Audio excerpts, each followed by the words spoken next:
તો લોકસભાની ચૂંટણી પહેલા કોંગ્રેસના નેતાઓ ભાજપમાં જોડાઈ રહ્યા છે। આજે નારાયણ રાઠવા ભાજપમાં જોડાયા અને એ જ મુદ્દે પ્રદેશ અધ્યક્ષ સી આર પાટીલ કરી રહ્યા છે સંબોધન। સીધા છે વિચારોમાં વિશ્વાસ કરીને એમને ગેરંટીમાં વિશ્વાસ કરીને એક સાથે 10,500 લોકો ભારતીય જનતા પાર્ટીમાં જોડાતા હોય કે ગુજરાત અને દેશમાં તમે આજે ઇતિહાસ લખ્યો છે। એના માટે આપ સૌને ખૂબ ખૂબ અભિનંદન પણ આપું છું। મિત્રો, આપ સૌને આવકારતા આનંદ પણ થાય છે કે આપ સૌ કોઈ રાજકીય પાર્ટીના કાર્યકર્તા તરીકે વર્ષોથી પાર્ટી સાથે જોડાયેલા હતા। આપના મનમાં ઈચ્છા હતી કે લોકોના કામ થાય, પરંતુ પાર્ટી દિશાવિહીન થતી હોય લાગ્યું। નેતૃત્વ એ દિશા ભૂલીને પાર્ટીને સાચવવાને બદલે કોઈ અલગ દિશામાં આગળ વધતો હોય એવું લાગ્યું અને એમાં બધાના મનમાં જે ગુંગળામણ થતી હતી કે લોકોના કામ થવા જોઈએ, એના માટે મેં રાજકીય ક્ષેત્રમાં આવ્યા છે અને એ વાત તમને ખૂંચતી હતી। અને તે સમયમાં નરેન્દ્ર મોદી સાહેબે આખા દેશ અને દુનિયામાં એક નવું વ્યક્તિત્વ એમણે ઉભાર્યું। આ દિન સુધી કોઈ રાજકીય પાર્ટીના આગેવાનો પર કોઈ વિશ્વાસ કરતો નહોતો। આપણા પહેલા દેશ અને દુનિયામાં પહેલા પ્રધાનમંત્રી છે, એક રાજકીય પક્ષના નેતા છે કે જેમના ઉપર આખા દેશ અને દુનિયાને વિશ્વાસ છે કે મોદીની ગેરંટી એટલે આખી ગેરંટી। કેવી ગેરંટી? આખી ગેરંટી। મોટા મોટા દેશના જે રાષ્ટ્રપતિ છે એમણે પણ પોતે નિવેદન કર્યું છે કે મોદીની ગેરંટી એટલે પથ્થર પર લખી। એટલે આવી વિશ્વસનીયતા મેળવી એ રાજકીય જીવનમાં ખૂબ મહત્વની હોય છે અને ખૂબ અઘરી પણ હોય છે। આ દિન સુધી કોંગ્રેસના આગેવાનોએ જે રીતે અભી બોલા અભી ફોટ એ પ્રકારે જે કામ કર્યું એના કારણે રાજકીય કાર્યકર્તાઓના સામે અનેક પ્રશ્નો અને એમની વિશ્વસનીયતા સામે પણ અનેક પ્રશ્નો ઉભા થયા। મિત્રો, મોદી સાહેબે જે 1980 થી ભારતીય જનતા પાર્ટીની રચના થઈ ત્યારથી આ દિન સુધી આપેલા તમામ વચનો મોદી સાહેબે પૂર્ણ કર્યા। મેનિફેસ્ટોમાં ભારતીય જનતા પાર્ટી જ્યારે રામ મંદિરનો પહેલો મુદ્દો લખતી હતી ત્યારે ભારતીય જનતા પાર્ટીને કાર્યકર્તા તરીકે અમને પણ શંકા હતી કે ક્યારે મંદિર બંધાશે અને એટલે જ કોંગ્રેસના આગેવાનો કહેતા હતા કે ભારતીય જનતા પાર્ટી તો કહે છે કે મંદિર વહી બનાएंगे, તારીખ નહીં બતાएंगे, આવી કોમેન્ટ કરતા હતા। પણ મોદી સાહેબે આ મેળું ભાંગ્યું। એમણે જનબાતોડ જવાબ આપ્યો, મંદિર ક્યારે બંધાશે અને એનું આમંત્રણ પણ મોદી સાહેબે આખા દેશને તમામ લોકોને આપ્યું અને દેશના મહારથીઓ પણ આ રામ મંદિરના કાર્યક્રમમાં જોડાયા। એમણે આપેલો વચન ફક્ત એમણે મંદિર નથી બનાવ્યું, કેમ કે આપણે સૌ રામને ભગવાન માનીએ છીએ, પણ સાથે સાથે ભગવાન રામ અયોધ્યાના રાજા પણ હતા। એમનું જે મંદિર બનાવવું એટલે એમને બંને રીતે ધ્યાનમાં રાખવાની વાત હતી કે ભગવાન માટેનું મંદિર છે ને રાજા માટે રહેવાનું સ્થળ એનો મહેલ છે। એનો સમય કરીને એક ભવ્ય વાસ્તુ નિર્માણ કરવું પડે, જે મોદી સાહેબે કર્યું। સુપ્રીમ કોર્ટના ઓર્ડર પછી સીધું કામ કરવાને બદલે તમામ રાજકીય પાર્ટીના આગેવાનોને બોલાવીને ચર્ચા કરી અને શાંતિપૂર્ણ રીતે 400 વર્ષથી ચાલતા રામ મંદિર બનાવવાના આંદોલનને મોદી સાહેબે મૂર્તિબંધ સ્વરૂપ ખૂબ શાંતિપૂર્વક આપ્યું। એક પથ્થરમારો નહીં થયો, કોઈ ખૂનામરકી નહીં થઈ। 400 વર્ષ સુધી એક મંદિર નિર્માણ માટે કોઈ આંદોલન કર્યું હોય એ આ દેશનો પહેલો બનાવ છે અને આંદોલન સફળ થયું હોય કે પણ મોદી સાહેબને કારણે પહેલો બનાવ છે। એના માટે મોદી સાહેબનો ખૂબ ખૂબ આભાર પણ। 370 ની કલમ રદ કરવાની વાત મેનિફેસ્ટોમાં આવતી હતી ત્યારે પણ એની સામે શંકા કરવામાં આવતી હતી। કોંગ્રેસના એક નેતાએ રાજ્યસભામાં મોદી સાહેબને ચેલેન્જ કરી હતી કે મોદીજી 370 को हाथ मत लगाना। कश्मीर में खून की नदियां बह जाएगी। अरे आ तो नरेंद्र मोदी और अमित भाई शाह साहब ने जोड़ी। अभी गीदड़ धमकीओથી घबराય? બોલો ભાઈ, ઘબરાય ના ઘબરાય? એમને જડબાતોડ જવાબ આપ્યો। એક ઝાટકે 370 ની કલમ રદ કરી। કાશ્મીરમાં જે લોહીની નદીઓ વહાવાની વાત કરતા હતા, એક પથ્થરનો નાગરિક તાળો પણ નહીં કરી શક્યા। કોઈ ધર્મે સલાહ વ્યવસ્થા એ મોદી સાહેબ અને અમિતભાઈ શાહ સાહેબે આવા અનેક કામો કદાચ મિત્રો આપ જ્યારે કોંગ્રેસ પાર્ટી સાથે જોડાયેલા હતા અને આજે જ્યારે ભારતીય જનતા પાર્ટીના દામન થામીને આગળ વધી રહ્યા છો, ત્યારે મારે આપને એક વાત પણ યાદ કરાવવી છે કે મોદી સાહેબે પહેલા 2014 થી 2019 ના કાળમાં કોંગ્રેસે છેલ્લા 30 વર્ષમાં જે વચનો આપ્યા હતા,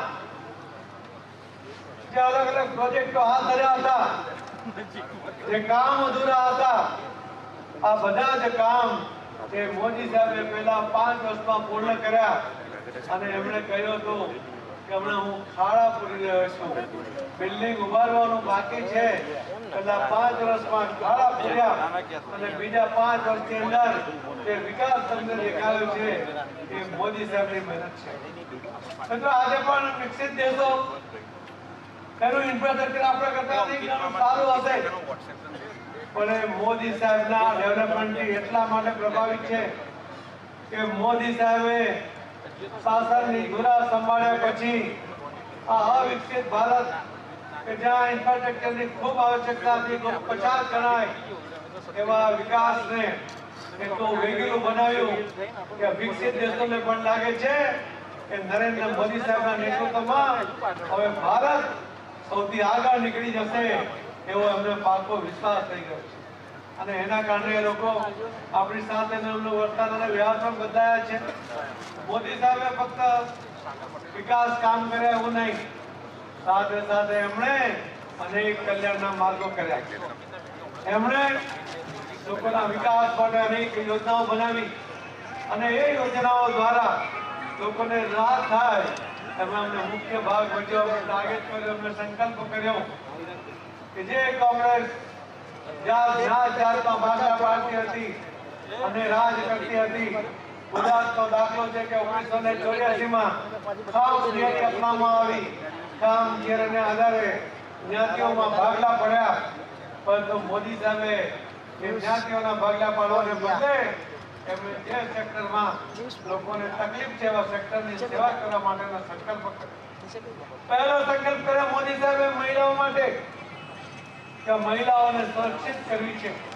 મુખ્યમંત્રી હતા ત્યારે અને પ્રધાનમંત્રી બન્યા પછી એમણે લીધેલા પગલાઓને કારણે આજે બહેનોને એમ લાગે છે કે અતિ સુરક્ષિત છે। મોદી સાહેબે આ બહેનોને તકો આપી। અવકાશયાન જે ચંદ્રયાન જે ચાંદ પર ઉતર્યો, એ ચંદ્ર પર ઉતરતી વખતે એ જે સાયન્ટિસ્ટો એમાં કાર્યરત હતા એમાં સૌથી વધારે બહેનો હતા કે મોદી સાહેબે એમની ટેલેન્ટને ઓળખી હતી અને બહેનોને એમને તક આપી હતી। તમે હવામાં જુઓ કે પાતાળમાં જુઓ, તમે ભૂમિતળ પર જુઓ, દરેક જગ્યાએ લશ્કરમાં આપણા દેશની રક્ષા કરવા માટે બહેનોને જવાબદારી આપી છે। બહેનો નેતૃત્વ કરીને આપણા દેશને જે સુરક્ષિત થઈ જાય છે। એમણે સાથે સાથે એમને અધિકાર આપવાનું કામ કર્યું। મુખ્યમંત્રી હતા ત્યારે તાલુકા પંચાયત, જિલ્લા પંચાયત, નગરપાલિકા, મહાનગરપાલિકામાં 50% બહેનોને રિઝર્વેશન આપ્યું।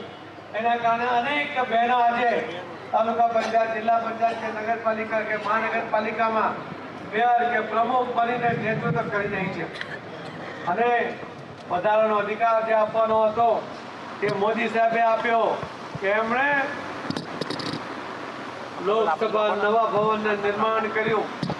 અંગ્રેજોની નિશાની જૂનું ભવન એને તિલાંજલિ આપીને ભારતીય જનતા પાર્ટીના એક નેતા તરીકે એમણે એક દીર્ઘદ્રષ્ટિ વાપરીને લોકશાહીનું આ મંદિર, એ મંદિર સ્વદેશી મંદિર કહી શકાય કે આપણા દેશમાં બન્યું, આપણા દેશના લોકોએ બનાવ્યું, એ પ્રકારનું એમણે નિર્માણ કર્યું।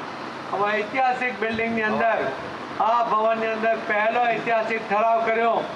આ દેશની બહેનોને આ દેશના તમામ રાજ્યોમાં 50% સીટ અને લોકસભામાં પણ 50% સીટનું રિઝર્વેશન આપીને એમણે બહેનોને અધિકાર આપ્યો. બહેનોના અધિકારની સાથે સાથે એમણે આર્થિક રીતે પણ પગભર થાય એના માટે પણ યોજનાઓ બનાવી. બીજો સંકલ્પ કર્યો મોદી સાહેબે આ દેશના યુવાનો માટે, આ દેશના યુવાનોની ટેલેન્ટને ઓળખીને એમને અનેક તક આપે, એમને સ્વાવલંબી બનાવવા માટે યોજનાઓ બનાવી. એ સ્વાવલંબી બનતી વખતે એમને આર્થિક મદદની જરૂર હોય તે બેંકમાંથી લોન પણ અપાવી અને આખા દુનિયામાં પહેલા પ્રધાનમંત્રી બન્યા કે જેમણે પોતાના દેશના યુવાનો પર ભરોસો કરીને એમને બેંકોને કહ્યું કે તમે આ યુવાનોને લોન આપો, મને ભરોસો છે કે લોનના પૈસા પાછા આપશે.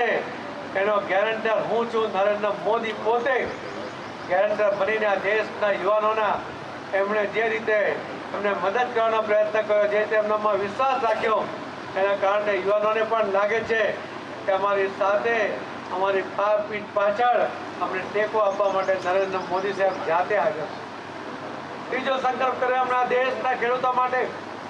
આ દિન સુધી કોઈ પણ સરકારોએ ખેડૂતો માટેની યોજના બનાવી નહોતી.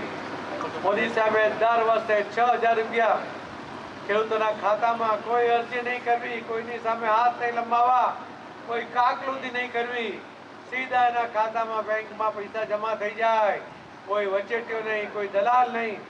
એ પ્રકારની વ્યવસ્થા કરીને ખેડૂતોને પણ મદદ કરવાનું કામ કર્યું અને આ ખેડૂતોનો પાક બમણો થાય, એમની આવક બમણી થાય, એના માટેના સંકલ્પ સાથે મોદી સાહેબ આગળ વધી રહ્યા છે.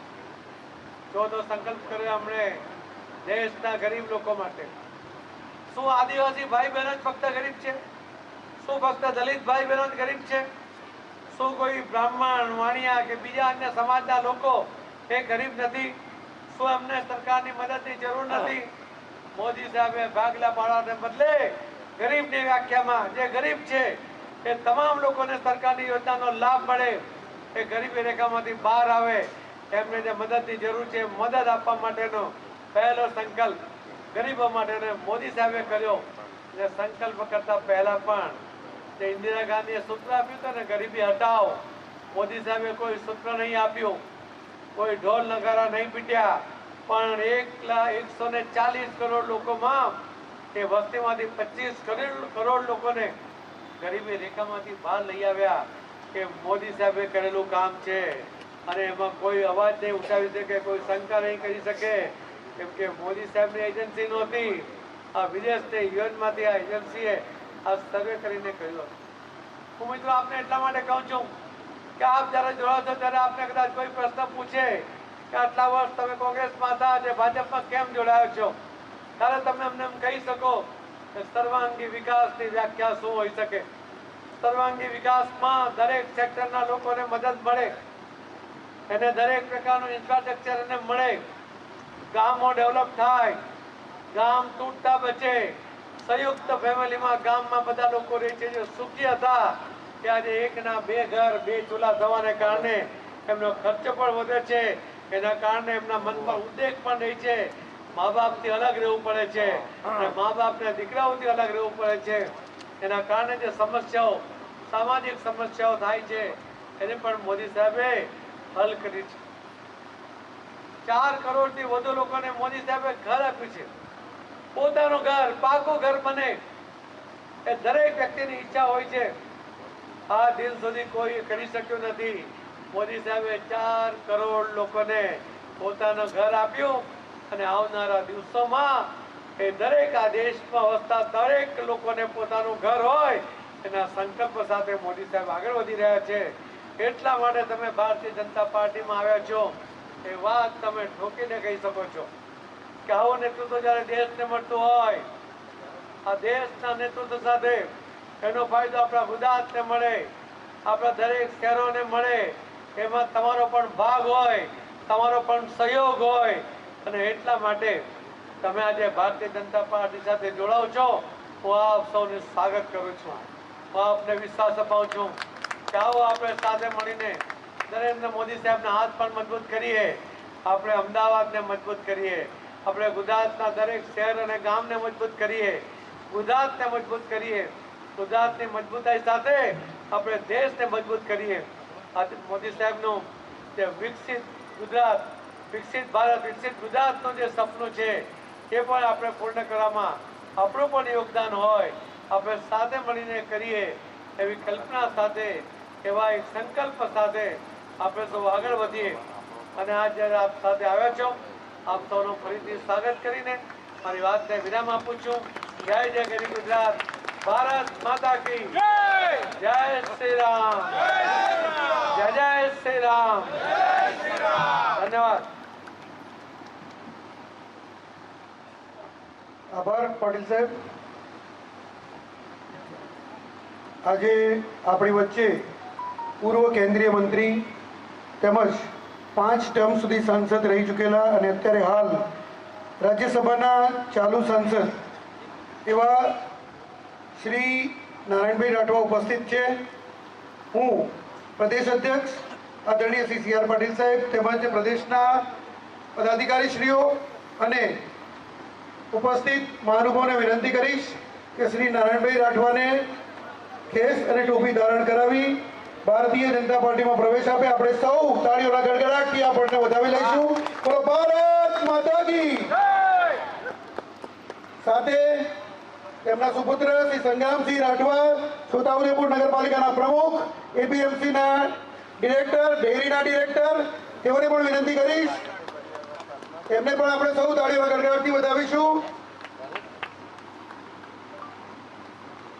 હવે શ્રી ધર્મેન્દ્રભાઈ શાંતિલાલ પટેલ, જેમને આપણે દમાભાઈના નામથી ઓળખીએ છીએ,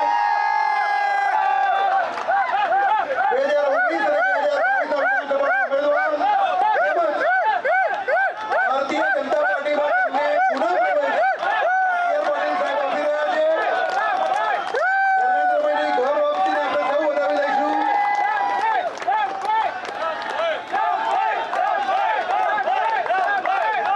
શ્રી કરણસિંહ તોમર, પ્રદેશ અધ્યક્ષ અન્ય પાસાપાસી સેલ કોંગ્રેસ પસારવા, તેમને પણ વિનંતી કરીશ કે સી આર પાટીલ સાહેબના હસ્તે ખેસ અને ટોપી ધારણ કરી ભારતીય જનતા પાર્ટીમાં પ્રવેશ મેળવે. તેમની સાથે છે વિજયભાઈ બળદેવભાઈ દેસાઈ, અમદાવાદ શહેર કોંગ્રેસના મહામંત્રી હતા અને 2021 અમરાઈવાડી વોર્ડના ઉમેદવાર શ્રી વિજયભાઈ બળદેવભાઈ દેસાઈ. સાથે શ્રી હિતેશભાઈ નટવરલાલ પંચાલ, ઓબીસી વિભાગના મંત્રી હતા. શ્રી રાજેશકુમાર ડી પટેલ, શ્રી દિનેશભાઈ બાબુભાઈ પ્રજાપતિ, પ્રદેશ પ્રમુખ ગુજરાત પ્રજાપતિ મહા એકતા અભિયાન, શ્રી વનરાજભાઈ મીર, NSUI અમદાવાદની ટીમ છે. શ્રી મહિપાલસિંહ અનિરુદ્ધસિંહ ચુડાસમા, ધોલેરા તાલુકા પંચાયતના અપક્ષ સદસ્ય. શ્રી જયંતિલાલ જયરાજભાઈ પટેલ, પૂર્વ કોંગ્રેસ પ્રમુખ મોરબી. શ્રી જયંતિલાલ જયરાજભાઈ પટેલ, પૂર્વ કોંગ્રેસ પ્રમુખ મોરબી.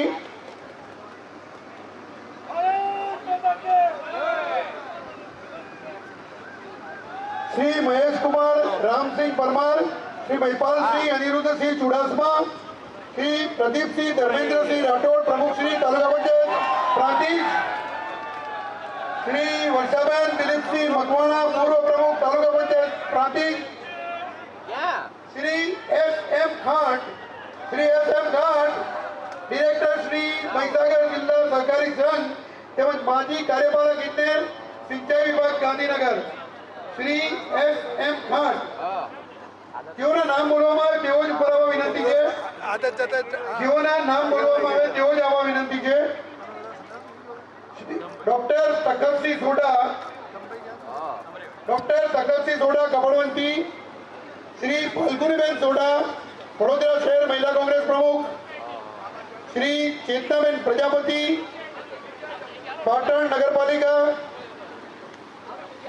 કોંગ્રેસના નેતા છે. તેમાં શ્રી હરેશભાઈ પ્રજાપતિ, મહેસાણા નગરપાલિકા. રાઠવા પિન્ટુભાઈ, પૂર્વ તાલુકા પંચાયત પ્રમુખ, શ્રી અભિષેકભાઈ ઉપાધ્યાય.